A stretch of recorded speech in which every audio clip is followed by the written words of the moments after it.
watching RTD's English News Edition. Here are our headlines for this evening.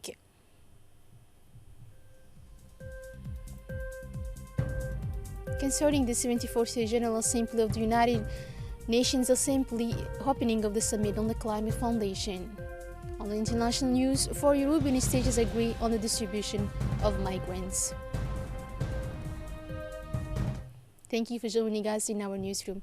The President of the Republic, His Excellency Ismail Omar Guelleh, participated on the 23rd September 2019 in the Summit on Climate Loading convened by the United Nations Secretary General Antonio Guterres.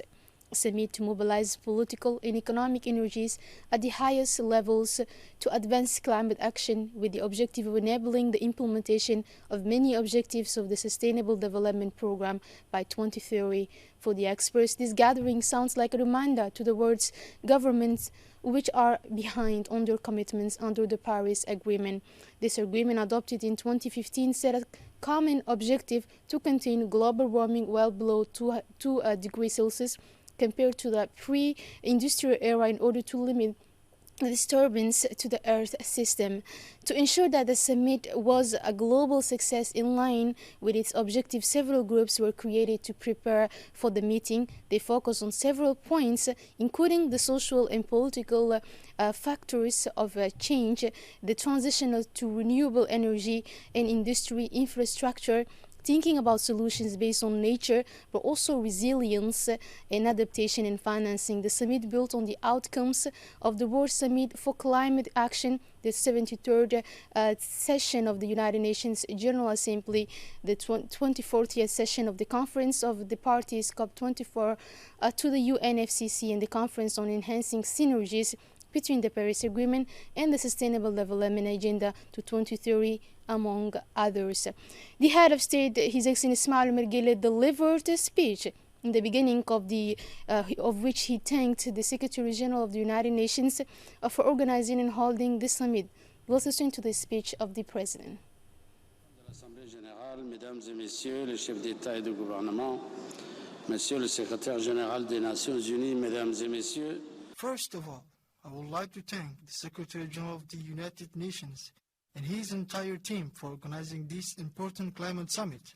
After a multitude of meetings and the adoption of the Paris Agreement 4 years ago, we have laid the foundations for collective action to address the greatest challenge facing humanity, but also the most significant development challenge of our time and threatening to compromise the lives of future generations.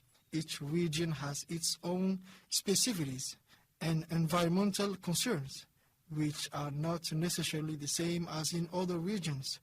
My country is particularly exposed to many climate hazards, the most frequent and destructive being droughts and floods.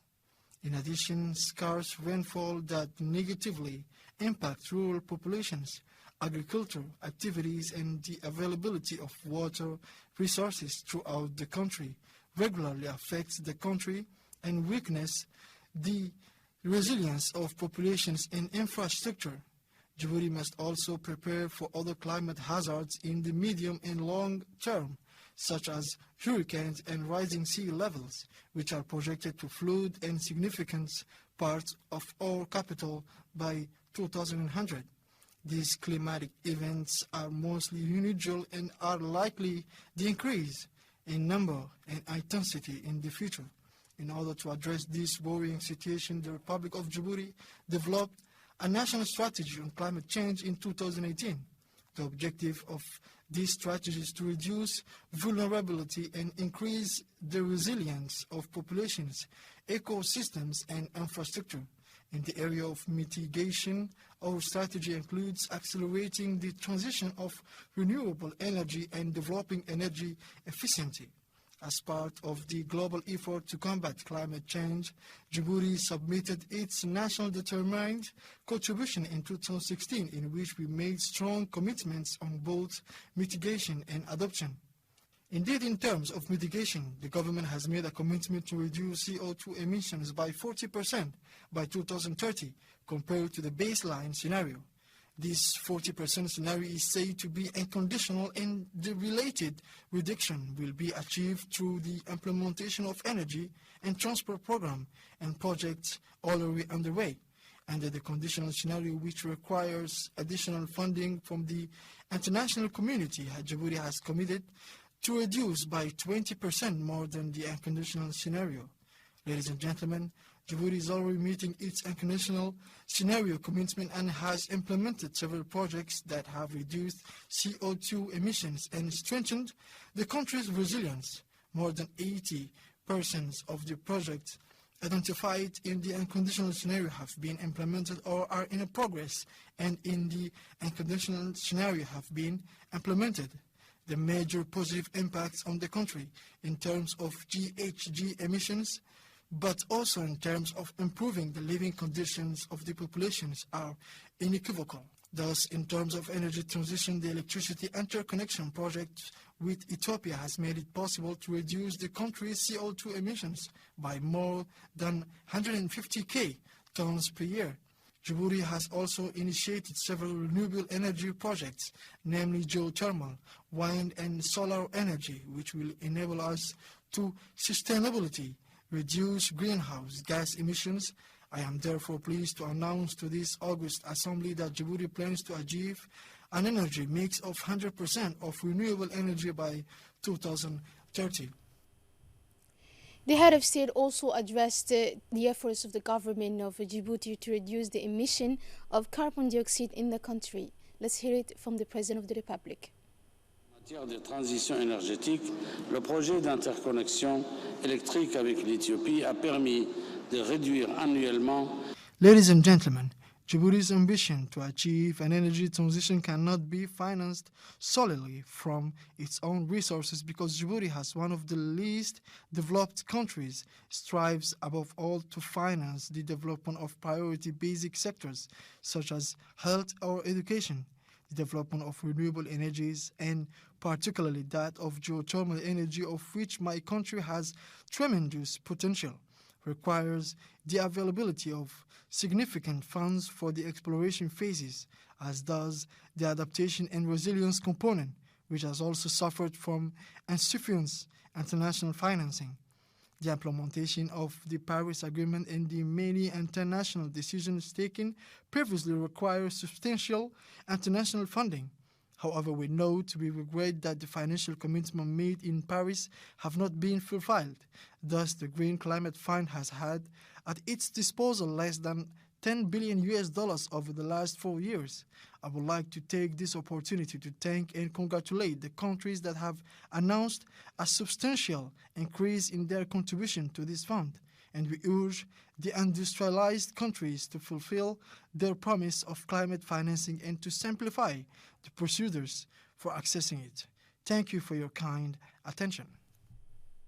And on the sidelines of this summit, the President of the Republic, His Excellency Mr. Ismail Margele, met with the Secretary General of the Francophone Organization.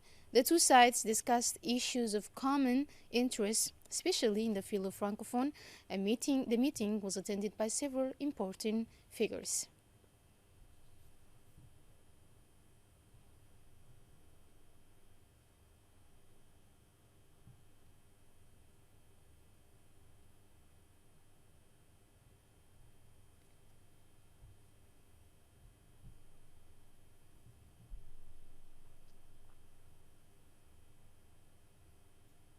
And as well, on the sidelines of the United Nations Summit, Djibouti's Chief of Diplomacy, Foreign Minister Mahmoud Ali Yusuf, gave a speech at an evening of La Francophonie. Mr. Mahmoud Ali Yusuf congratulated the Secretary General of the International Organization of La Francophonie for having given new impetus to the process since its arrival. You have put internship, youth, and digital issues on your agenda, he said, and you have spearheaded it. The minister recalled that the Republic is located in the Horn as a linguistic as well as in other words, he highlighted the only French-speaking area of the Horn of Africa and the only point of entry to the African continent. He pointed out that the sharing of the French language, which is not only a means of communication, but also a way of thinking differently and of feeling that they share the same common heritage, the Francophonie. He concluded his speech. The President of the National Assembly, Mohamed Ali Hamed, received the official visit of the Djibouti Friendship Group of National Assembly of the Friendship Republic in the Parliament VIP lounge under the leadership of the Honorable Bertrand Pou. Welcomed by their peers in the Djibouti Parliament, the Djibouti Friendship Group was subsequently introduced to the Speaker Hamed by Mr. Dileita, Mohamed Dileita, former Prime Minister and currently Member of Parliament chairing the Djibouti Friendship Group, in the presence of the Honorable Naim Bulhan Hussein, Abdelissa Boulale, Mahmoud Hassan Farah, and among others. After the usual greetings, the President of the National Assembly was the first to take the floor. He said he was very pleased to welcome the French delegation, the first of its kind in the lower house of the French Parliament. In addition, the President of the Assembly, the two leaders of the groups and their fellow members discussed the state of the bilateral relations in general and the links of parliamentary cooperation in particular.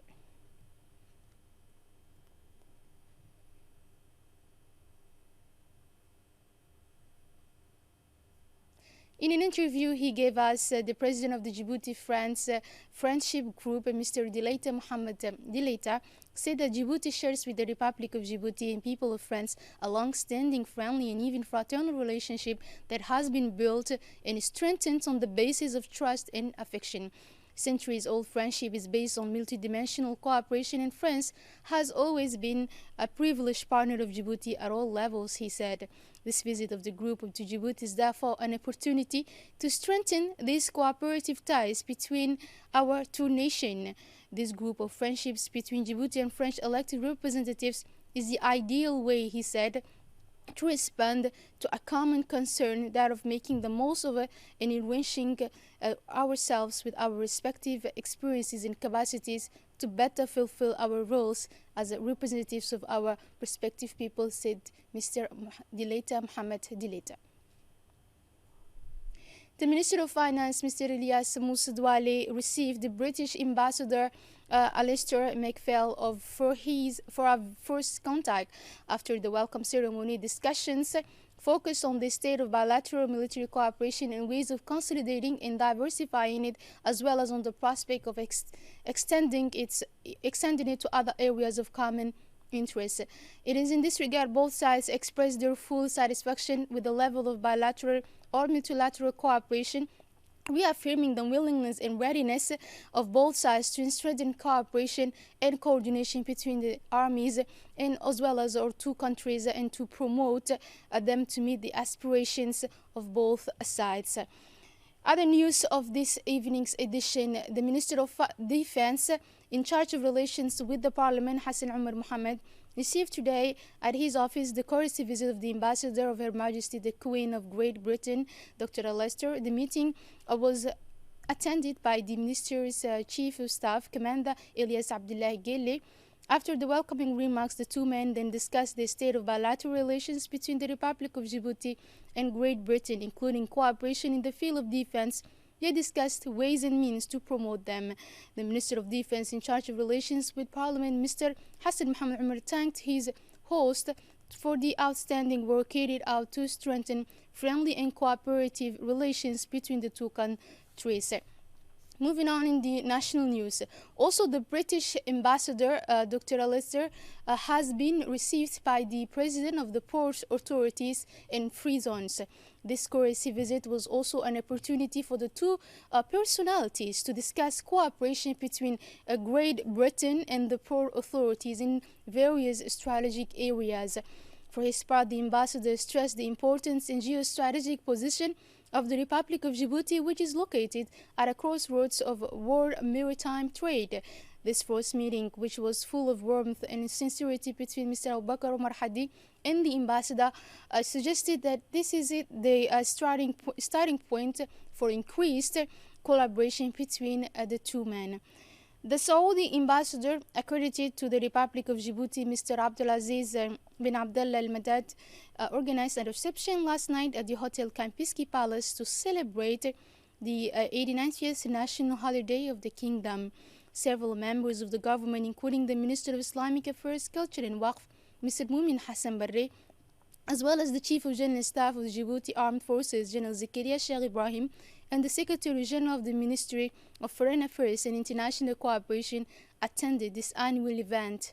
Also taking part in this grandiose reception were representatives of the United Nations organizations, many ambassadors, including the Dean of the Diplomatic Corps, Palestinian Ambassador to Djibouti, Mr. Kamel, as well as high-level civilian and military figures. The participants took this opportunity to congratulate the Saudi ambassador and the members of the Saudi mission on the occasion of the Saudi National Day by emphasizing the depth of Djibouti-Saudi relations in the various areas of cooperation. During the ceremony, the national anthem for the Republic of Djibouti in Saudi Arabia was played. It should be mentioned that relations between Djibouti and Saudi Arabia have developed remarkably in recent years thanks to the wise leadership of the two countries, represented by President Ismail Margele and the guardian of the two holy mosques, King Salman bin Abdulaziz Al Saud.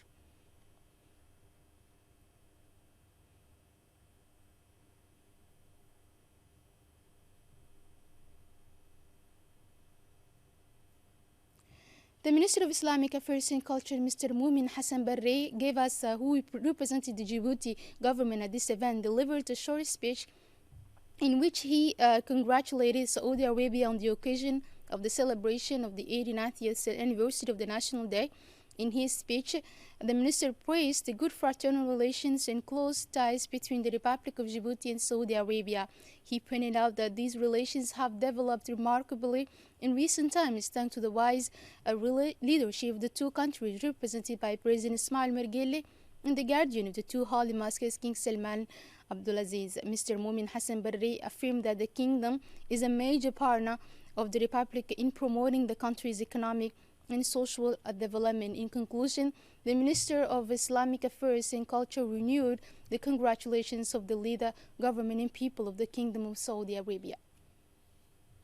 The Minister of Social Affairs and Solidarity, Mrs. Muna Osman Aden, received Mr. Boubacar Said Barry, the new World Bank resident representative in Djibouti, this morning in her ministerial cabinet. This meeting took place in the presence of the Secretary General of the Social Affairs, Mrs. Ifrah Ali Ahmed, and Mr. Khader Mohammed Umar, in charge of operations at the World Bank. This first contact with Mr. Boubacar Said Barry was an opportunity for the minister to welcome and wish him every success in taking up his new position. The Minister of Social Affairs and Solidarity also indicated that the World Bank is a very important and long-standing partner in addressing various challenges, including socio-economic development, but has also been able to support the Ministry of Social Affairs in the implementation of social programs over the years. The minister did not fail to list the major advances made by her department in the fight against poverty, but also its needs in terms of support and technical assistance in order to strengthen human capital. Colonel Wais Omar Bokouré, commander of the Coast Guard, welcomed the delegation from the Atlanta force led by Vice Admiral Antonio Martorell, commander of the European Naval Operation Atlanta, to the headquarters of the Coast Guard's Directorate General at a stopover in the presence of officers from two forces. Indeed, the Atlanta force is a military and diplomatic mission implemented by the European Union as part of its efforts to combat piracy and insecurity in the Gulf of Aden and the Indian Ocean. And it is indeed in the area that Colonel Wais Omar Bokouré, commander of the Coast Guard, and Vice Admiral Antonio, commander of the Atlanta force, have had fruitful and constructive exchanges showing very good cooperation and collaboration between the two maritime security and safety forces in order to ensure effective joint operations. Moving on to the international news. 4 European states agree on distribution of migrants. Interior ministers from 4 EU countries met in Malta to discuss the creation of an automatic system to determine which countries will receive migrants rescued in the central Mediterranean. Details of the agreement were not provided at the end of the meeting, but Italian Interior Minister Luciana Lamorgese recommends that migrants spread be spread over several European states within 4 weeks of their arrival. The plan will be presented to the interior ministers of the 28 member states on 8 October and will have to be validated by the other EU countries. Repatriations of the 150 British customers of tour operator Thomas Cook in progress. In Turkey, at Dalaman Airport, hundreds of British tourists have already been able to board on Airbus A380 chartered by London.